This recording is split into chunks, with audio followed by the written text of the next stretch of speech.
काय सहन केलं असेल आमच्या आईने, काय सहन केलं असेल आमच्या बापाने. थोडा वेळ सहन करून माणसाला जे बळ मिळतं, ताकद मिळते, यश मिळतं, ते आनंद देत असतं. सहन केल्यानंतर यश मिळावं. हो, लोक आम्हाला म्हणतात कधी कधी तुमचं बरं चाललंय. अरे मागं ओढून बघ जरा. सहन करणं कशाला म्हणता, याच्याकरता शेती इतकं उत्तम उदाहरण कोणतंच तुकोबारे देऊ शकत. अरे पेरलं एक, तेव्हा कणूस खायला मिळालं. एकाचा नाश केला, संपावं लागलं त्याला. संपल्याशिवाय पुढं घडवता येत नाही. सहन केलं लोकांनी.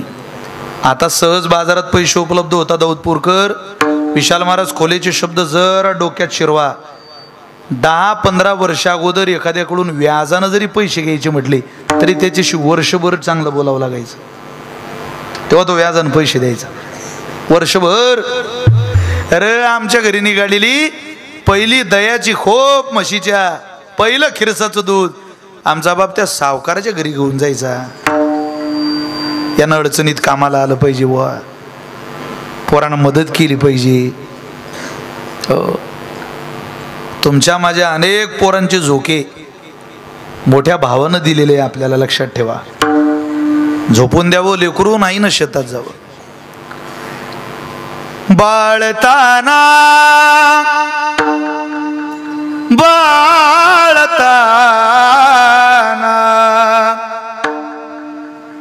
बाळताना ठेवून आले घरी, पेरणी तेव्हावारी.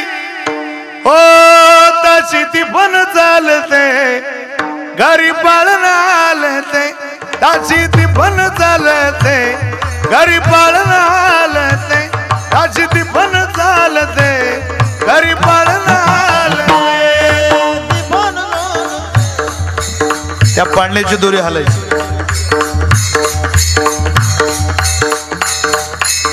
पाजीला सकाळी पहिलाच पाना, पाजीला सकाळी पहिलाच पाना. पाळण्यात गेला झोपी माझा ताना, पाळण्यात गेला झोपी माझा ताना. तिला भरून यायचं.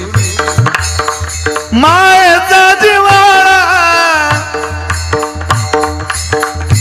पानं फुटायचं तिला. वादात धारा, ओ मायेचा जिव्हाळा. ओ पण मन मारते, मन मारते. पाळण आलते, ताची ती पण चालते, घरी पाळण आलते. ताची ती पण चालते, घरी पाळण आलते. कोण जाणे बाई हा गरिबी संसार, वाहते या डोई देशाचा हा भार.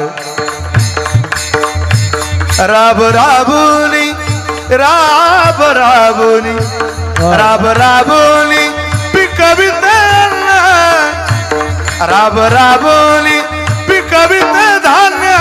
या पोटात अन्न पोटी खाबू घालते, ताची ती पण चालते, ताची ती पण चालते, घरी पाळण आलते. ताची ती पण चालते, घरी पाळण आलते. हे सहन करणं, सहन केलं तिने. कोणी लिहिलंय मला माहिती नाही, पण महाराष्ट्रातल्या कर्तबगार शेतकऱ्याच्या माऊलीनं सहन केलेलं दुःख त्या माणसाने शब्दात आणलं. सहन फक्त शेतकरी करू शकतो. सहन करणं हा स्वभावच त्याचा आहे, हा धर्मच त्याचा आहे. धनी रोज येते पहाटेच्या पारी, अरे घेऊन शिदोरी मी जाते भर दुपारी. धनी रोज येते पहाटेच्या पारी, घेऊन शिदोरी मी जाते भर दुपारी. धन्या संगतीनं, धन्या संगतीनं, धन्या संगतीची कडी निसाकर, जोडल्याची ती भाकर. धन्या संगतीने कडी निसाकर,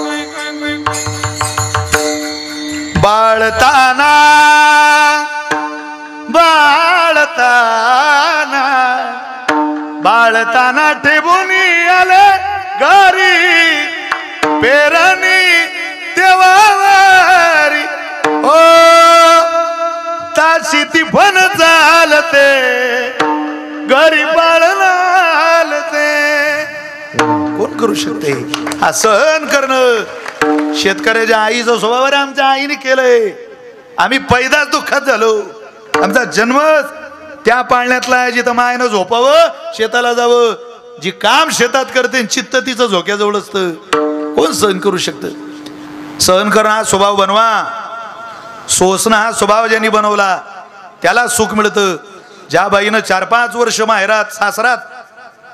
माहेरातून आल्यानंतर सासरचे 4-5 वर्ष दुःखाचे काढले तिला विचारा सुख मिळालं की नाही सासूने प्रेम दिलं की नाही अरे 15 दिवस दारात कुत्रं बांधलं तर प्रेम केलं जातं सहन करणारीला प्रेम मिळणार नाही घरात नाही इच्छा होत सहन करण्याची ते म्हणतात ना एसटीतून बाई खाली उतरली नवरा तिला विचारतो का कुठं गेलती काही नाही म्हणे गेलती जरा एका ठिकाणी मला काम होतं कशाला तेच म्हणे आपलं नेहमीचं कारण आपल्याला पोरग होत नाही मग तू गेलती कोणाकडं बा मी गेलती एका महाराजांकडं ते भविष्यकार लय मोठे भविष्यकार आहे अरे बापारे काय म्हणत ते म्हणत तुम्हाला पोरग होईल पण त्याच्याकरता तुमची सासू मरणं खूप गरजेचं आहे ती बाई मेल्याशिवाय काही हा योग तुमच्या आयुष्यात येत नाही अरे बापरे तो म्हणे तू जा घरी आता तुम्हाला काय वाटतं ग म्हणे पटला निर्णय तू जा घरी तो तिथून घरी आला नाही सासरवाडीला गेला आणि थेट सासू घेऊन आला बायको म्हणे माझ्या आईला कशाला आणलं अगं म्हणे माझी आई आपल्याला संपवायची घरात आपलं बाळ आहे पोरग होईल ना उद्या आपल्याला ते पोरग झाल्यावर लेकरू झाल्यावर कोणी त्या घरात त्या पोराला सांभाळायला एखादी माऊली पाहिजे की नाही म्हणून तुझी आई आणली ते बाई म्हणे मग काय माझा नवरा आहे महादेवाच्या पुढचाच आहे हो इथं नंदी पुढं तिला लय आनंद झाला महाराज महादेवाच्या पुढचं ते म्हणे घ्या निर्णय थांब म्हणे एवढा दाऊदपूरकरांनी सप्ताह आयोजित केला काय खर्च केला गावकऱ्यांनी पावसाळ्यात मंडप घातला वॉटरप्रूफ मंडप कूलर बिलर थेट व्यवस्था आहे बंदोबस्त मांडी घालून बसा पाय लांबून बसा शक्य झालं अंग टाका थोडं पण या बॉ कीर्तनाला चोख बंदोबस्त केला थोडं थांब एवढा आठवडा होऊ दे घेऊ निर्णय ती म्हणे लवकर निर्णय घ्या काला झाला आणि ती नवऱ्याला म्हणे तुम्ही निर्णय आजच काळजी करू नको आज दुपारी आपल्या आईला भेटला आई तू कुठं झोपती ग म्हणे इथं तिची आई इकडून माझं ऐकशील का काय तिच्या आईला तुझ्या जागेवर झोपव तुझ्या जागेवर तिच्या आईला झोपव आणि तू तिच्या आईच्या जागेवर झोप जागा बदल का रे म्हणे ऐक म्हणे बदलली जागा आता थंडीचे दिवस कुळकुळ कुळकुळ कुळकुळ झोपल्या म्हाताऱ्या अंगावर घेऊन बरोबर रात्रीचे 12 म्हणजे तुमचाही टाईम हाच आहे असे कार्यक्रम करण्याचा आमच्याही भागात हाच टाईम आहे जवळजवळ हाच टायमाचा वापर सगळी माणसं करतात 12 वाजले आणि 3 नवऱ्याला उठवलं उठा चला घ्या निर्णय मोठा दगड घेतलाय ना हातात तो म्हणतो एकदा उघडून पाय तुझी की माझी ती म्हणे घाला तुमच्याच म्हातारीची जागा आहे ती घाला दगड घेतला टाकला बुवा आवाज सुद्धा आला नाही हो तशीच म्हातारी पोत्यात घातली दाऊदपूर नदी आहे का तुमच्या गावात नाही माणूस वाहून जाईल एवढं पाणी पाहिजे बरं का थोडंच आहे का दूर चाला ना आपल्याला काय धंदा आहे आता गोदावरी निघाले बुवा पोतं घेऊन फेकलं पाण्यात पोत फेकली आता हिची कटकटच गेली ती बाई एकदम खुश ती इतकी खुश होती की मला इथून सांगता येऊन राहिलं नाही आता लईच खुश होती ती तर खुश हा बी खुश ती म्हणे याला काय झालं आता लग्न लोकांचं नाचतं येड्या डोक्याचं तो म्हणे तू घरी चाल तू बीपी जर लो नाही झाली तर माझं नाव बदलून ठेवजो तू तुला गोळीच घेणार उद्यापासून बीपीची घरी आली तिला झोपच लागे ना बुवा तिनं रवी घेतली लावायला आणि एक गाणं म्हणायची रवी लावताना घुसळम घुसळम लावते रई सासूबाई गेल्या पाण्यातही घुसळम घुसळम लावते रई सासूबाई गेल्या पाण्यातही घुसळम घुसळम लावते रई सासूबाई गेल्या पाण्यातही हा म्हणे झोपू दे ना धड त्याने घेतली बादलीन बसला गाई खाली, तिचं चालूच घुसळम घुसळम लावते रही. सासूबाई गेल्या पाण्यातही, यानं बादली घेतली गाईच्या कासेवर पाण्याची थाप मारली, तिच्याकडे पाहतो सांगतो दुधम दुधम दुबतो गाय, दुधम दुधम दुबतो गाय वाहून गेली. तुही माय घरात आहे पठ्ठ्याची माय, पटत नाही शिंता जाऊन पाय गेली. जो हात पाय हलवत बाहेर आली, कसं झालं कसं झालं कसं झालं. आता हसून मोकळे झालात ना तुम्ही. आता माझं प्रमाण आहे का, दुसऱ्याचं सहन करण्याची वृत्ती नसली का समोर ज्याचा त्रास आपल्यावर येत असतो, लक्षात ठेवा. म्हणून दुसऱ्याचं म्हातारपण, निदान आपल्या बापाचं आणि आपल्या सासूचं म्हातारपण सहन करण्याची वृत्ती ठेवा. या दाऊदपूरच्या सप्ताहाचं कल्याण होईल. काहीच देऊ नका. 9 दिवस नवरात्रीचे उपवास करताना रागानं सासू पुढं ताट लोटा कोणता देव फोटो काढणारी तुमच्या तिकडे जाऊ. सहन करणं शिका. 5-7 वर्ष शरीराचा स्वभाव थक नाही. पारमार्थामध्ये सहन करावं लागतं आणि प्रपंचामध्ये सहन करावं लागतं. सासूची प्रेत यात्रा गावातून निघाली का सुनेचं नाव सासूच्या प्रेत यात्रेत लोकांनी घेतलं पाहिजे. इतकं चांगलं वागण्याचा प्रयत्न करा. देऊ द्या तिच्या कर्मानं, काय शाप द्यायचा आणि काय त्रास द्यायचा तिला देऊ द्या. म्हातारपण तसंच असतं. आपली अवस्था कशी होईल देव जाणे. ज्यांनी सहन केलं त्याला यश मिळालं. तुकोबारे म्हटले आम्ही खूप पारमार्थिक साधने सहन केलं. नेमकं काय सहन केलं महाराज, काय सहन केलं त्याचे पुरावे अनेक. एक पुरावा म्हणतो महाराजांना पहिलं चरण मानायला लावतो. काय काय सहन केलं महाराज बोलतात, याची लागी वो ते जियले भोग, याची लागी वो ते जियले भोग, याची लागी वो ते जियले भोग, याची लागी वो ते जियले भोग, याची लागी वो केले नाना याग, याची लागी वो केले नाना याग, याची लागी वो केले नाना याग, याची लागी वो केले नाना याग, याची लागी ओ अष्टांगादि योग, याची लागी ओ अष्टांगादि योग, याची लागी वो अष्टांगादि योग, याची लागी वो अष्टांगादि योग, याची लागी या विषयाचा त्याग, याची लागी विषयाचा लागी या विषयाचा त्याग, याची लागी विषयाचा जन्मो जन्मांतरी केली ही सूचना, जन्मो जन्मांतरी केली ही सूचना, जन्मो जन्मांतरी केली ही सूचना, जन्मो जन्मांतरी केली ही सूचना, जन्म जन्मांतरी केली सूचना, जन्म जन्मांतरी केली सूचना, जन्म जन्मांतरी केली सूचना, जन्म जन्मांतरी केली सूचना, याची लागी हो तेजेले भोग, याची लागी हो केले नाना याग, याची लागी हो अष्टांगादि योग, याची सोसले वाईत ओ क्षण भरिया में सोसले वाईत क्षण भरिया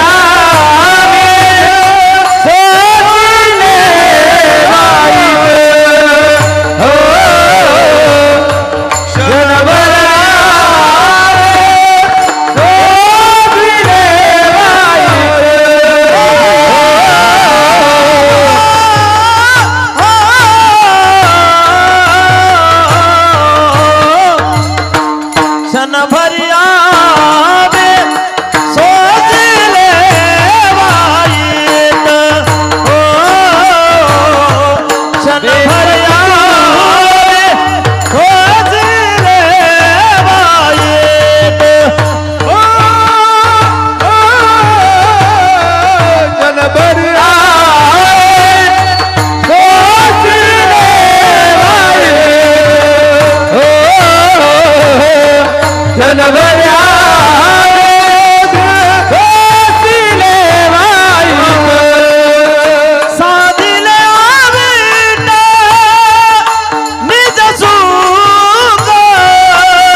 क्षणभरी आम्ही सोशिले वाईट, साधिले अवीट निज सुख.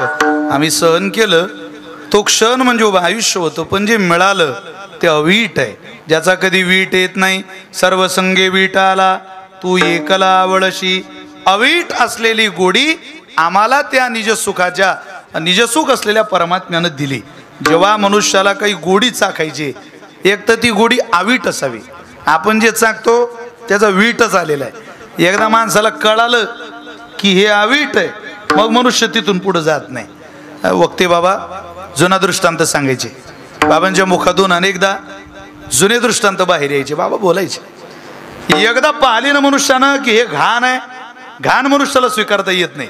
ते म्हटले 7-8 दिवस झाले, माहेरात पोरगी आली आणि 8व्या दिवशी लेक आईला म्हणते, आई आज मला जायचंय बरं का.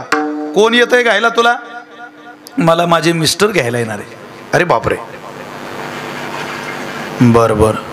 सगळ्यात विशेष आमची मिसेस तिला घ्यायला मिस्टर म्हणजे आजच येणार आहे का? हो आजच येणार आहे. आई विचारते, सोने काय आवडतं ग तुझ्या नवऱ्याला? ती म्हणे, आई त्यांना बासुंदीला आवडते. हो का? हो बर बर बर, मग मी बासुंदीच बनवते आज जरा त्यांना खायला. अख्ख्या दाऊदपुरात फिरली दूध गोळा करायला. दूध पाहिजे बुवा, जावई येणार आहे. दूध पाहिजे बुवा, जावई येणार आहे. दूध पाहिजे बुवा, जावई येणार आहे. अख्ख्या गावात 40 लिटर दूध गोळा केलं. जावई एकटा येणार नव्हता ना, 2-4 मित्र टगे बिगे एकदम. एकटी माणसं सासरवाडीला जात नाही. हिनं 40 लिटर दूध गोळा केलं, लागली ते दूध घोटायला. 40 लिटर दूध घोटता घोटता हिनं 20 लिटरवर आणलं आणि जावई आला. असा आनंद झाला तिला. जावयाचं ओवाळणं करायला गेली, दरवाजातच जावयाच्या कपाळाला तांदूळ लावायच्या ऐवजी साखर लावली, तोंडात तांदूळ घातले. या जावई बापू, या जावई बापू. तिला एकदम भारावून गेलेली ती. जावयाला आत घेतलं आणि गेल्या गेल्याच बायकोनं सांगितलं, तुमच्या आवडीचं जेवण बनवते बरं का माझी आई. अरे वा, याला वाटलं बरं आहे बासुंदी चालली. बोलला नाही, बसला तिथं. याच्या समोरून बासुंदी घोटणारी सासू याला दिसत होती किचनमध्ये. त्यानं पाहिलं, म्हणे जोरदार तयारी दिसते बासुंदीची. नेमकी त्या कालावधी तिला सर्दी झालेली होती. कोणाला? सासूला. वक्ते बाबा सांगायचे बरं का, आता ज्याले फुल सर्दी व्हायला त्यानं स्वयंपाकाच्या लांब राहावं. त्या पंक्तीत इतके काही काही आगाऊ माणसं असतात, त्याले फुल सर्दी व्हायला त्याच्याच हातात गुलाबजामची बादली असते. गुलाबजाम घ्या, गुलाबजाम घ्या. अरे काय गुलाबजाम खातो, ते बाटली घेऊन जाय तू पंक्तीतून बाहेर. बरं, तुपाचा स्वभाव आहे, ती अग्नीजवळ गेल्यावर म्हणून लवकर तूप अग्नीजवळ निघू नये. आणि बसली ना अग्नीजवळ फिरवत ती. तिला काही ते शक्य झालं नाही बुवा, देहाचा धर्म. तिला शिंक आली आणि तूप बासुंदीत पडलं. आता तिला वाटलं 40-20 वर आलं घोटून घोटून. पण आता बाहेर काढायचं म्हटल्यावर नवीन दूध पाहायचं पुन्हा घोटायचं ते जमणार नाही. तिला वाटलं जाऊ दे, घ्या घोटून. घेतलं ना तूप घोटून. जावयाने ते पाहिलं, तो म्हणे मेलो गळ्या. जीव गेला तरी बासुंदी खायची नाही म्हणे, काही झालं तरी चालेल. त्यानं ठरवूनच घेतलं ते बासुंदी खायची नाही. चालूच घोटणं, स्वयंपाक रेडी झाला तयार. आणि पानं वाढले, मित्र बसले डाव्या हाताला, मेवना बसला, सगळी काही 2-4 सासरवाडीतली प्रमुख माणसं बसली. ताटं वाढले आणि बासुंदीच्या वाट्या आणल्या. तर म्हणे, मामी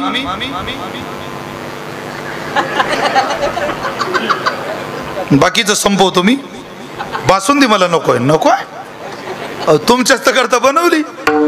नाही मला नको. हो असं काय करता जावई बा, एक वाटी तरी घ्या ना, असं काय एवढं बनवलं तुमच्याकरता राव. नाही मला माझी इच्छाच नाही आज. मित्र म्हटलं, कडे तुला तर लय आवडते. तर म्हटलं तुम्ही खा, मला नको आज. जेवण सुरू झालं. सासरवाडीतल्या लोकांचं मनच नाही, जावायला बनवली, एक वाटी खात नाही.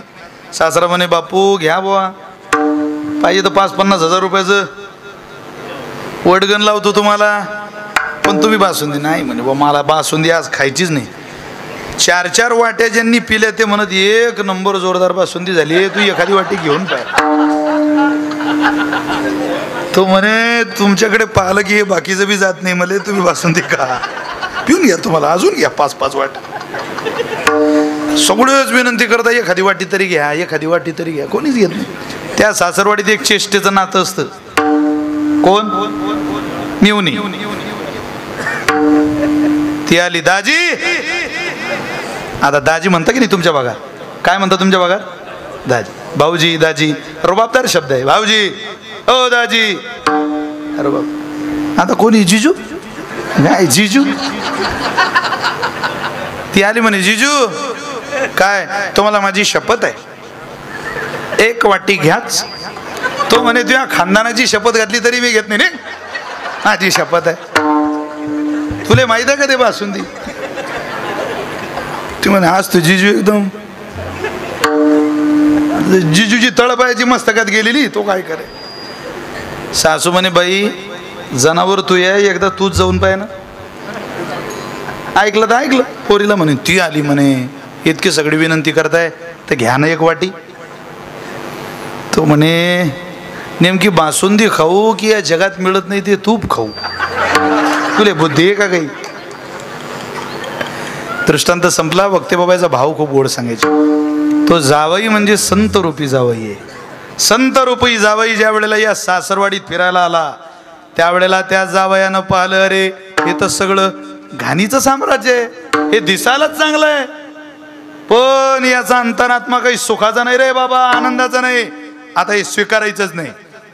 काय लोकांना घेऊ द्या, आपण त्यात पडायचं नाही.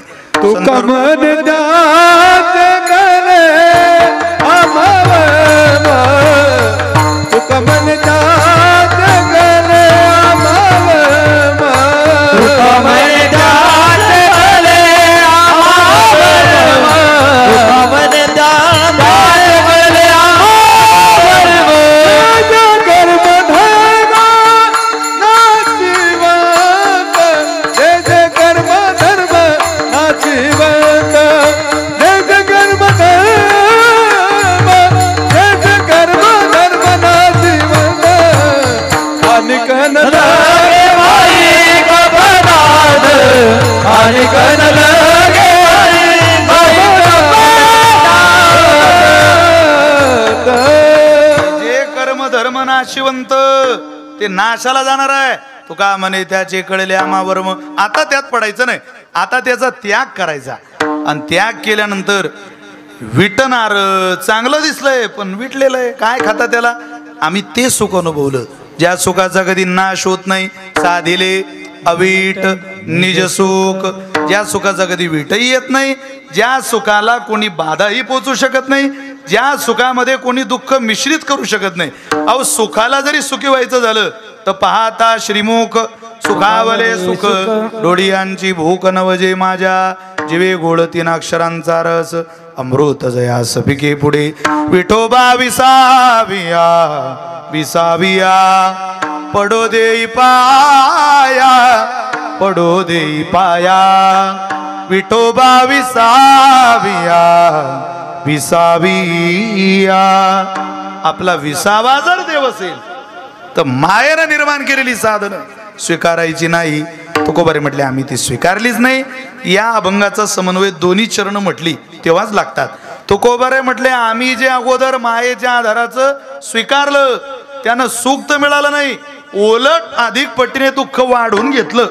अभंगाचं दुसरं चरण. सांडी मांडी मागे केल्या बरोबरी, सांडी मांडी मागे केल्या बरोबरी, सांडी मांडी मागे केल्या बरोबरी, सांडी मांडी मागे केल्या बरोबरी.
सांडी मांडी मागे केल्या बरोबरी खूप भोगला आम्ही मायेच्या आधारानं, पण अधिकची परी दुःखाची या केवढं दुःखच वाट्याला आलो, पण त्याच्यापर्यंत गेलो ते दुःख सुद्धा आता दुःख वाटलेलं नाही. कीर्तन संपलेलं आहे. एक छोटासा प्रसंग तुम्हाला सोसलेल्या प्रसंगातला सांगतो आणि कीर्तन सेवेला आवरतो. विठ्ठल विठ्ठल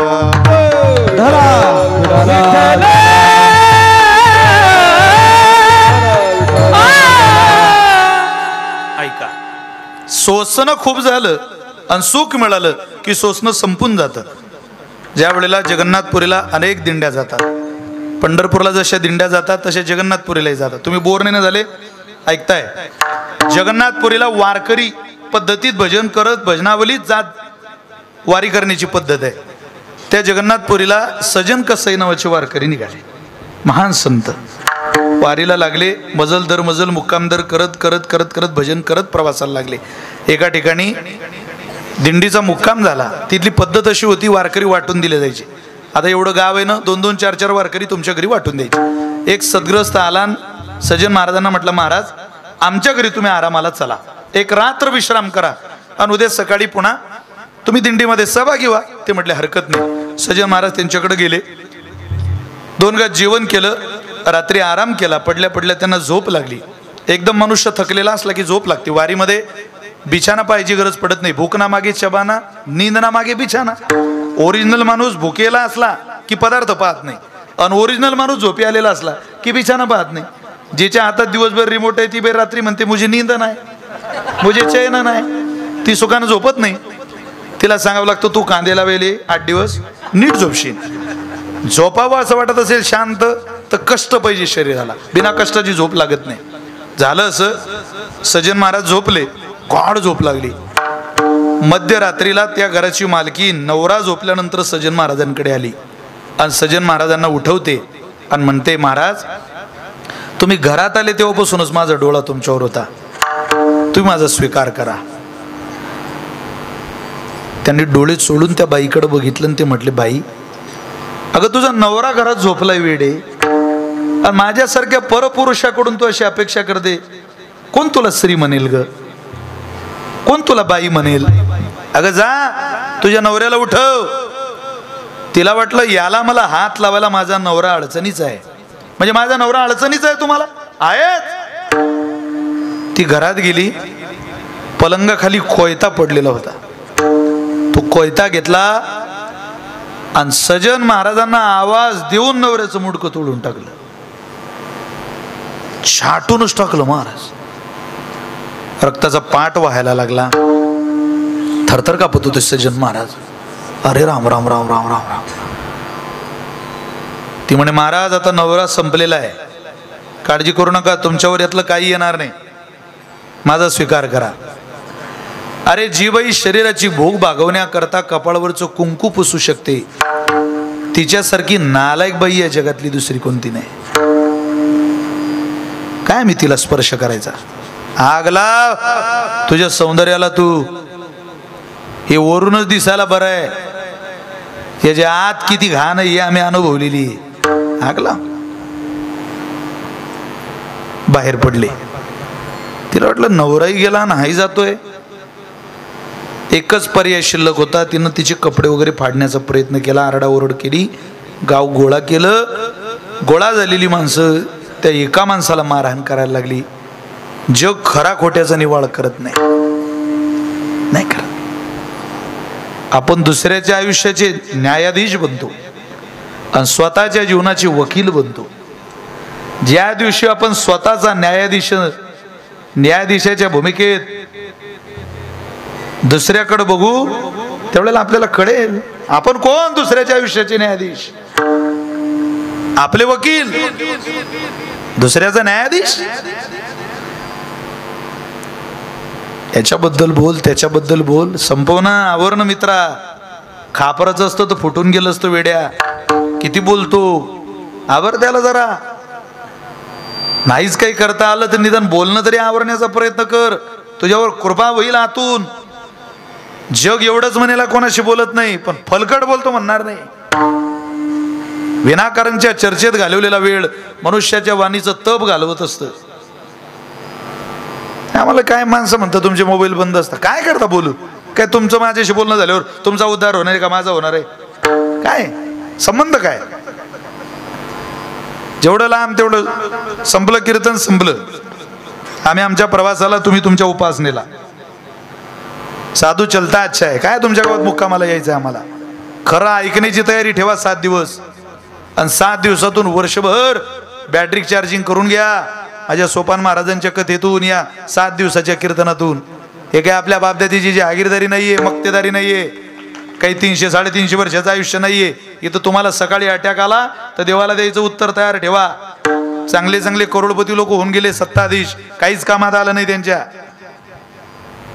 ही गोरमी थोड्या दिवसाची असते माणसाला, त्या गोरमीत सगळं संपून टाकतो तो. अति मस्ती बरी नाही, उन्मत्तपणा नको माणसाला. जीव पाहिजे आपला, प्रेम पाहिजे. प्रेमाचा झरा जैसा आहे तैसा राहे तरी का देव दुरी आहे, तुकोबा रे म्हटले. नाटक नाही करायचं आयुष्यात. कोण्या लोकांचा राग आला असेल तर नाटक करणाऱ्यांचा. माणसांना नाटक करू नये. जी बाई नवऱ्याला फसवण्याचं नाटक करते ती सुखी राहत नाही. जो मालक मालकिनीला नाटक करून प्रेम देण्याचा प्रयत्न करतो त्याला समाधानी राहता येत नाही. नाटकातला प्रपंच पूर्णतेला कसा जाईल. 50 वर्ष ज्या बाईच्या लग्नाला झाले त्या एखाद्या म्हातारीला जाऊन विचारा, प्रेम कशाला म्हणता. थकलेल्या पायानं ज्या वेळेला भाकरी शेतात जाते त्या माऊलीला विचारा, प्रेम कशाला म्हणता. 10 वाजले तरी मालक घरी येत नाही पंढरीच्या वारीवरून, तिला विचारा कासावीस झालेला जीव कसा होतो तिचा, मला मालक कसा आला नसेल अजून. नवऱ्याचं स्नान झाल्यानंतर तुकोबारींचा गाथा पुढे नेऊन ठेवणारीला विचारा उपासनेवरचं प्रेम काय असतं. अवघड आहे. चला, मारायला सुरुवात केली, राजाकडे नेलं. त्याने माझ्यावर बळजबरी केली, माझ्या नवऱ्याला मारलं. शिक्षा भोगावी लागेल सजन, द्याल ती शिक्षा भोगतो मालक. हात पुढं कर. हात पुढं केला आणि हातच तोडून टाकला. एक हात ज्या वेळेला तोडला गेला, ठरवलं प्रपंच करत होतो, त्रास झाला नाही, पारमार्थात आलो, वारीला आलो, आणि हात तोडला गेला. असू द्या, पण एवढी वारी पूर्ण करेन आणि समुद्रात जीव देऊन टाकील जगन्नाथपुरीला. अपमान सहन करायचा नाही. सहभागी झाले, त्या वारीमध्ये सहभागी झाल्यानंतर भजन करायचे, मध्ये चालायचे. पण ते भजन करणाऱ्यांनी मागं काढून दिलं, चला तुम्ही मागं चला, इथं थांबू नका, तुम्ही इथं नाही थांबायचं. हो म्हणे, करू द्या ना भजन. पाप केलं, हात तोडला, तसा हात तुटत नाही, चला माग. रडत होते. कोणी दिलं तर आणून काही खायला तेच खायचे, कोणी फळ दिलं फळ खायचे, कोणी पाणी दिलं प्यायचे. कोणाच्या घरी झोपायला गेले नाही, मंदिरात झोपायचे, रोडवर झोपायचे, एकटे राहायचे. लोकांतात राहायचं नाही. जगन्नाथपुरीपर्यंत जाऊ आणि मरून जाऊ. आता देवानं पाहिलं का रे माझ्या सजनला इतका त्रास. देवानं रथ पाठवला आणि सांगितलं जा माझ्या सजनला घेऊन या. जगन्नाथाचा रथ आला.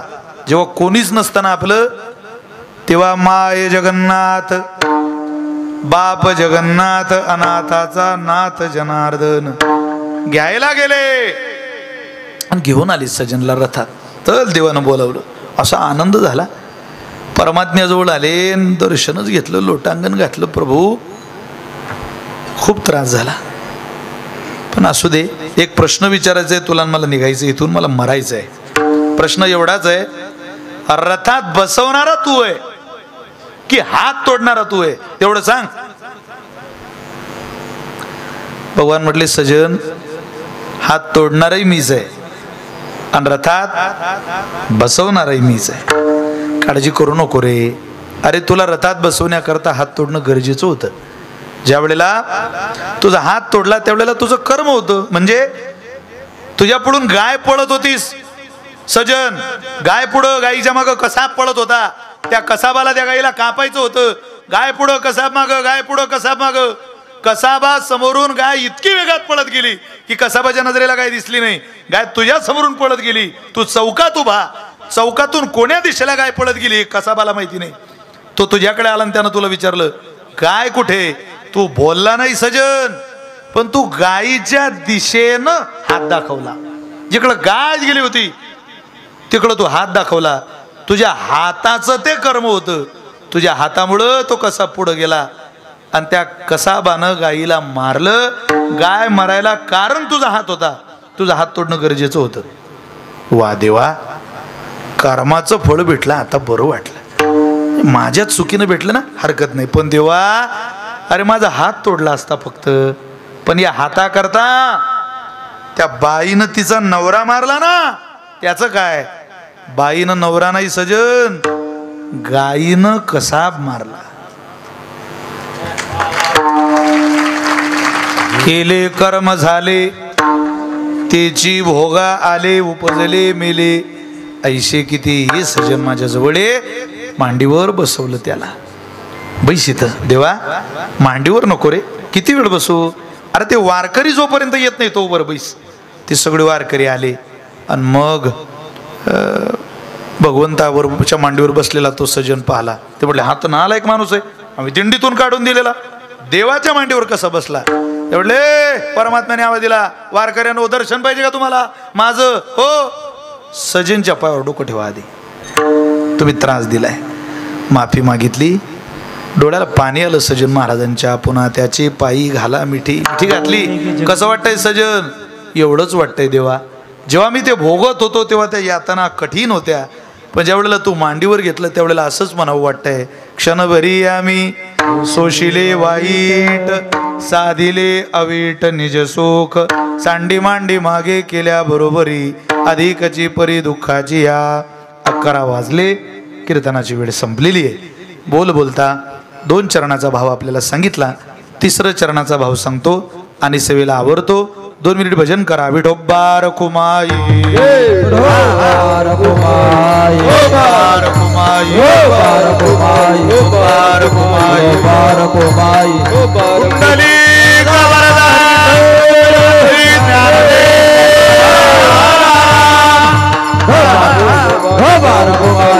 पार्वती पते